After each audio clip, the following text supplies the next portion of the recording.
मध्य प्रदेश में त्रिस्तरीय पंचायत चुनाव को लेकर केंद्रीय मंत्री प्रहलाद सिंह पटेल का चुनाव मैदान में उतरे प्रत्याशी श्रीमती प्रीति प्रमोद जैन सहित भाजपा के समस्त कार्यकर्ताओं के समर्थन में केसरी नगर आगमन हुआ। साथ ही कहा कि माननीय मोदी जी के अनुसार यदि गरीब कल्याण योजनाओं का ग्रामीणों को मूल रूप से लाभ पहुंचाना है तो ईमानदार कर्मठ प्रत्याशी को पंचायत राज के पद पर बैठना जरूरी है। जनपद पंचायत केसली के वार्ड क्रमांक 16 सहजपुर से चुनावी मैदान में उतरे हुए प्रत्याशी ने कहा कि मेरे द्वारा जनसंपर्क लगातार किया जा रहा है। सहजपुर वार्ड के ग्रामों पेयजल की समस्या और सिंचाई के लिए किसानों को बड़ी समस्या से जूझना पड़ रहा है। साथ ही सहजपुर क्षेत्र के लोगों की पुलिस चौकी स्थापित करने की मांग है। ये सभी प्रमुख मांगों को मेरे द्वारा जल्द पूरा करने का हर संभव प्रयास किया जाएगा। पार्टी के पदाधिकारियों तक मेरे द्वारा यह सभी मांगें स्वीकृत कराई जाएंगी। साथ ही प्रत्याशी ने बताया कि जनसंपर्क के दौरान लोगों का आशीर्वाद अच्छा मिल रहा है। इसी उम्मीद से लेकर जनहितैषी सेवा कार्यों को करने के लिए एक बार फिर ग्रामीण मुझे जरूर अवसर प्रदान करें। भारतीय जनता पार्टी का कर्मठ और ईमानदार कार्यकर्ता, समझ रखने वाला कार्यकर्ता अगर इन त्रिस्तरीय पंचायती राज्यों में बैठेगा तो हम गरीब कल्याण की योजनाओं को बेहतर ढंग से मूर्त रूप दे सकेंगे। मोदी जी ने जो सबसे बड़ा काम इस देश के भीतर किया है वो संस्थागत शुचिता का है। एक पूर्व प्रधानमंत्री कहते थे कि 1 रुपया भेजते हैं और 15 पैसा पहुंचता है।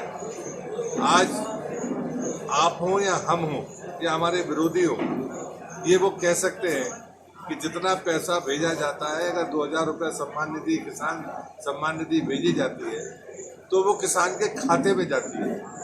तो जो डायरेक्ट बेनिफिट स्कीम इन 8 वर्षों में प्रधानमंत्री ने चलाई है और इससे निचले स्तर पर जो बजटीय प्रबंधन होते हैं पंचायत में, जनपद में, जिला पंचायत में विकास कार्यों को लेकर, वो इसी पारदर्शी ढंग से नीचे स्तर तक हों।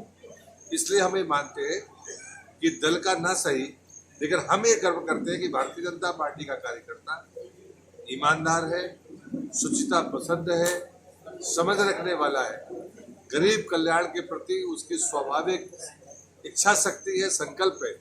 और इसलिए मैं मानता हूँ कि भारतीय जनता पार्टी के जो कार्यकर्ता हैं वो ऐसे ईमानदार लोगों को जिताने में उतनी ही ताकत लगाएं जितना सिंबाल से लड़ने वाले भाजपा के कार्यकर्ता के लिए वो लगाते हैं। क्या नाम है और अभी जो हाल ही में व्याप्त समस्याएं हैं वो कौन कौन सी हैं और किस प्रकार उनका समाधान किया जा सकता है?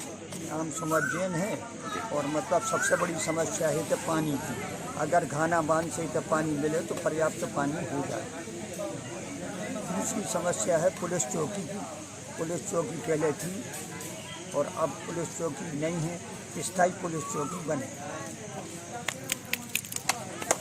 विकराल समस्या यहाँ पर जल की समस्या है।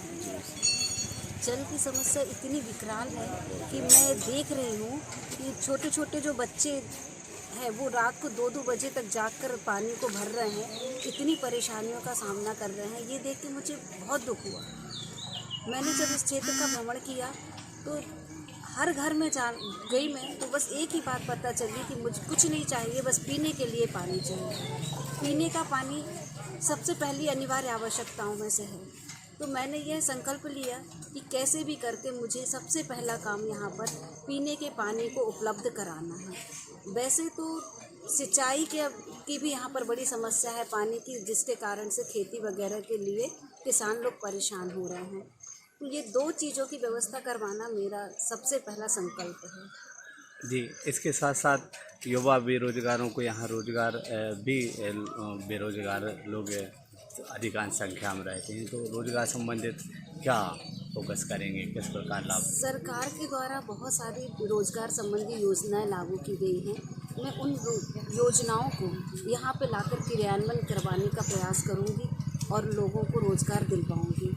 जनता के पास अब किन मुद्दों को लेकर वोट मांगने जा रहे हैं? सबसे पहली चीज़ तो जो गरीब कल्याण योजना है उसको यहाँ पर पहुँचाना अपना पहला उद्देश्य रहेगा।